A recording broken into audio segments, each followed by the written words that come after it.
If you have ever observed the different seasons of your life, the different phases of your life, I think it can be classified into two parts. The one where you are really booming with energy, you feel full of life, and you feel this natural drive within you to go and accomplish something, to go and do something, to go and live life fully, right? And then there are seasons of life wherein you really lack that drive, you really lack that mental motivation, the physical motivation, the energy levels are plummeting. You feel like you're just being drained. You just lack that inner stamina to go and do something out there. And underneath all these mind and body coordination, there is a secret hormone which plays a really crucial role in all these aspects, which is that of testosterone. And if you have generally tracked the life of an athlete, you would have observed that their performance actually peaks in their mid 20s and then slowly drops off during the 30s, and probably they retire anywhere in their late 30s, right? And one of the crucial reasons why this happens is because of the hormone testosterone.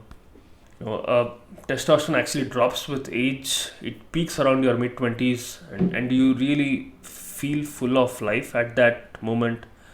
But again, there are some aspects which can control your testosterone levels outside of your age. How can we control the controllable aspects of life which can actually affect testosterone? And that's what we are going to be discussing today. So before we dive deep, I want to motivate you on two main reasons for a man on why this testosterone is so important to us, right? The first reason being that of your sexual energy. Your sexual energy, also called as prana, the life force, is the energy of creation. And if used wisely, it can be transmuted to something more than just your sexual energy. It can be transmuted to your internal life force, how energetic you feel throughout the day, throughout your life, how motivated you are, and how it actually affects your inner strength and performance in terms of both your mental as well as your physical capabilities. And so having that higher sexual energy is actually going to affect all fields of your life, right? Your performance is going to improve everywhere. You're going to be more competitive in terms of your entire life. You're going to try and improve at each and every opportunity you get. Because now there is an internal drive within you. There is that energy within you which tells you to go ahead and win in life, right? And it's very important that this sexual energy is utilized in the right way and transmitted in the right way through meditation, yoga, exercise, and just controlling your aspects of your mind. And that's why this is probably the most important reason why testosterone is so important. Just that potency of life in your mid 20s or 30s, the energy which you have naturally, and you should do everything in your power to try and maximize this part, right? The second most important function of testosterone is that of building muscle and losing fat.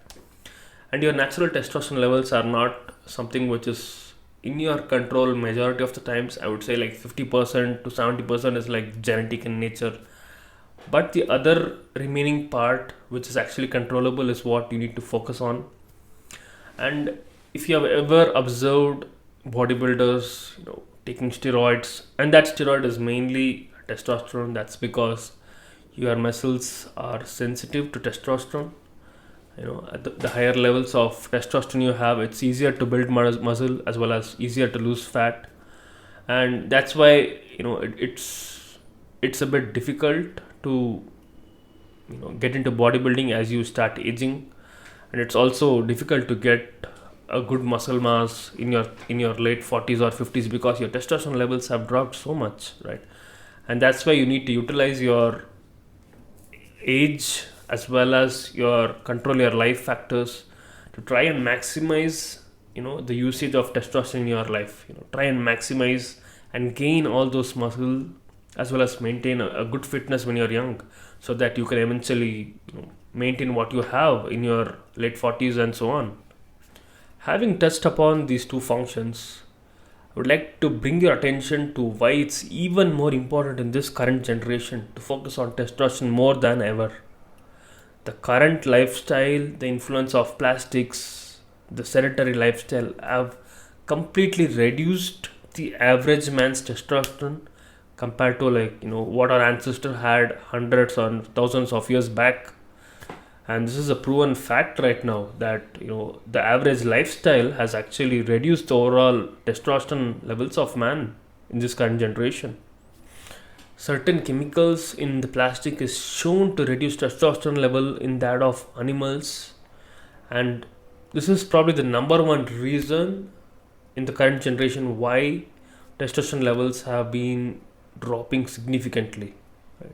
And not only that, we also have the digital revolution of this era, which is only made people more and more sedentary in terms of their lifestyle. People hardly go out and exercise out there, and this is also causing the testosterone levels to drop like crazy.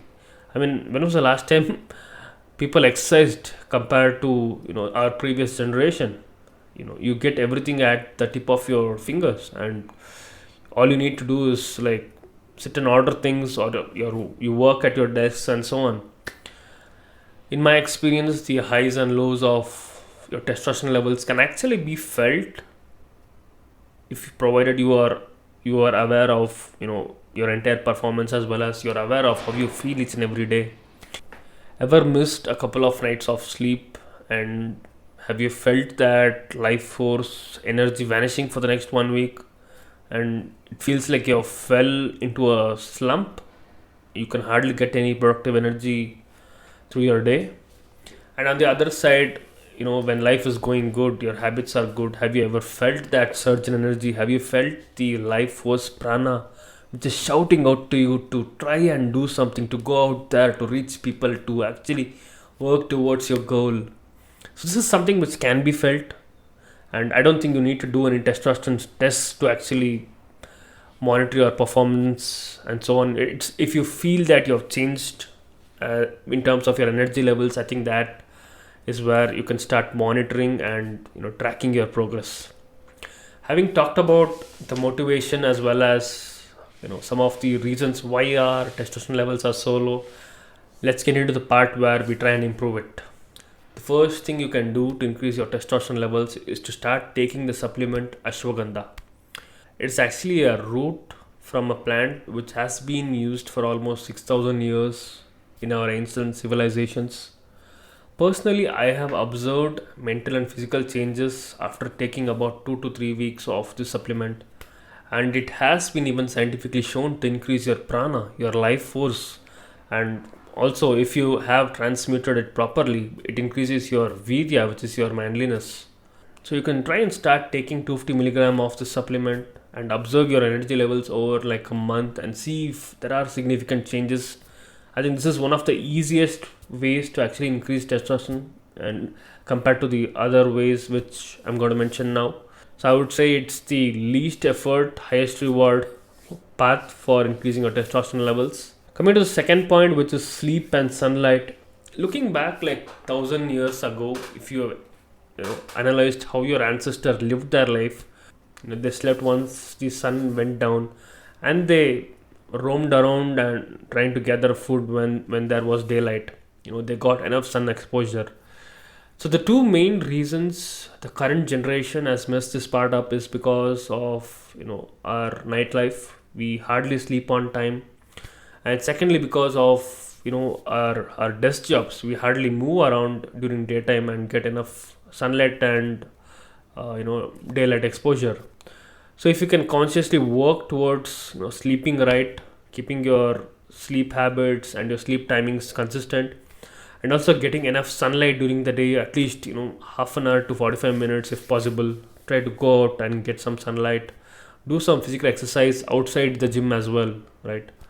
And I think this will probably be the second most important reason. And it is even scientifically shown that if you mess up your sleep, or if you don't get enough sunlight, your testosterone levels actually drop. So try and work towards these both, and again track your progress for over a month or two, and see how your energy levels change. And the third factor which actually affects is that of exercise and lifting weights.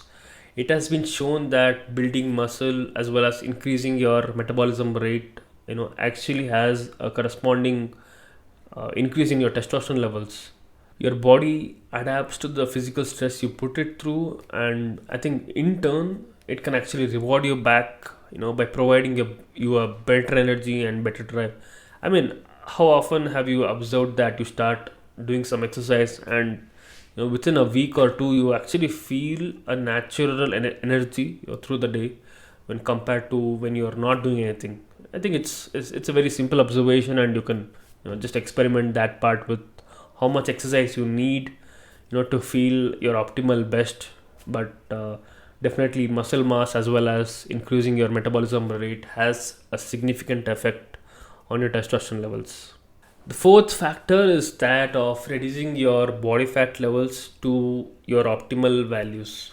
And research has shown that having a good body fat percentage between 13 to 15% is actually the optimal levels for maximizing your testosterone levels. And actually 15% is probably a more sustainable goal over a lifetime, or at least until you reach your 50s or 40s. So check your body fat levels and try to bring it to that 15% mark to actually optimize your testosterone levels and to be at your peak in terms of your overall lifestyle as well. The fifth factor which affects your T levels is that of stress, because stress creates cortisol, and cortisol is like the enemy of testosterone. Whenever cortisol increases, your testosterone levels are going to drop. I mean, when was the last time you felt energetic when you were stressed? The moment you feel stressed, you start feeling low and your energy levels plummet. And meditation is a key factor in such times where you can try and keep your mind calm. Also try to put yourself away from highly stressful situations. If you are working in a very high pressure job, it might be good to rethink your entire strategy for the next 5 years in terms of your career, because you don't want to work under so much pressure that it's actually killing you from inside.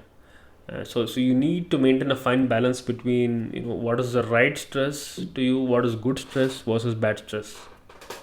And the sixth point is that of the psychological aspects of masculinity. I am a big believer in psychology. I believe that your body affects your mind, but it's also going to be true the other way around. Your mind affects your body as well. And in this aspect, I have 2 points. The first being affirmations. Affirmations actually affect your mind on a subconscious level. If you keep telling something over and over again over a consistent period of time, it's actually going to make your subconscious believe and try and do what it can in its power to actually make it happen. So take a simple affirmation: I am the embodiment of masculinity, and I have a high testosterone surging through my body. I will live my life in a way that represents that I am a high testosterone man. It's a simple affirmation, but if you can tell it every day and start believing in it, it will actually have a huge psychological aspect in your life. The second part is that of being competitive, right? I mean, just think about it. If you do not have a goal, or if you do not have a simple competition as well, how on earth are you going to be motivated to do something, right? So it is a two-way street. You need to be motivated to achieve your goals, but you also need to have some goal to be motivated towards, right? And it has been shown that being competitive actually brings out the best in you. And this is right from your mind, body, your hormone level, everything is going to be optimized when you are actually pursuing your goal and you are in a competitive settings. I mean, think about your ancestral lifestyle, right? How our ancestors lived. You had to actually struggle to get food because everybody is trying to do the same thing, and you are naturally in a competitive environment in those times compared to now, wherein we hardly have any competition, to be honest, right? Your food is going to be delivered right to your doorsteps. Your job is so secure that you hardly worry about anything. And if there is no competitiveness at all, you're just going to slack off and live a normal life. So try to get in some sort of competitiveness in your life. Try to set some goals, improve the psychological part of it as well compared to what you're doing in the physical side. And last but not least, although this is very difficult to achieve, but try to avoid touching plastic. Try to minimize the usage of plastics wherever possible, especially your food containers. It is a very simple shift to actually move towards a metallic container, a stainless steel, and so on. So at least those parts are actually feasible and practical to do. And also, it's obvious, but we need to avoid cigarettes and taking in alcohol, or at least limiting it to very rare occasions. So these are my key points on why testosterone is so important in our life, why it's actually dropping in this modern lifestyle, and what we can do to actually try and improve it. So I personally am trying to optimize all of these things, and improve my lifestyle, improve the quality of life, and most important of all, like, just be at my optimal levels of what has been given to me through this life. So I hope this was useful, and until next time, cheers guys.